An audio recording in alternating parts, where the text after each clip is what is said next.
L'exposition de Pierre Légony qui s'ouvre à Marsanais-la-Côte a un relief particulier. Jusqu'au 17 juillet, elle propose un aperçu de toutes les manières successives de l'artiste qui a aujourd'hui cessé son activité. Michel Gillot et Jean-Louis Saintin. Je n'ai eu qu'une idée fixe, c'est de faire de la peinture. C'était en 2002, dans l'atelier du peintre.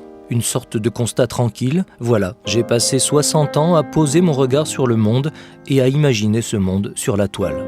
Une poésie de plus en plus proche de l'abstraction, des lignes, des taches, une architecture rigoureuse pour contenir et organiser la puissance de la vision. Hardiesse et pudeur intimement mêlées, une vie de peintre, d'un grand peintre. Les toiles qui me séduisent le plus sont celles qui allient, et c'est souvent le cas, la puissance et la délicatesse.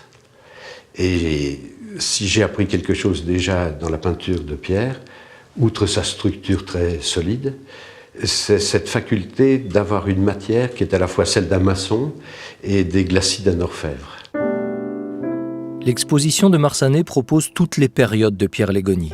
C'est un moment privilégié pour ceux qui entretiennent de longue date un compagnonnage avec l'homme et son œuvre. Michel Dufour est devenu peintre dans les années 60 en voyant ses toiles.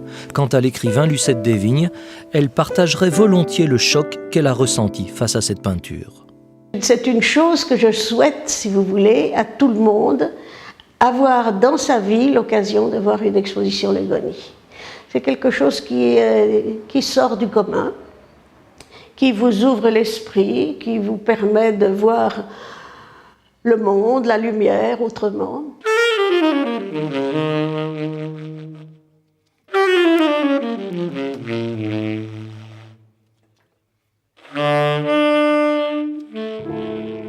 De 70 à 90, le peintre a vu en rouge les corps et l'amour. Cette période est incomparable. Si certaines de ces natures mortes évoquent, voire égalent celles de Cézanne, ici Pierre Légony est unique. L'artiste et sa période rouge sont en intime fusion, personne d'autre n'a peint de cette manière. Aujourd'hui très malade, le vieux peintre ne travaille plus.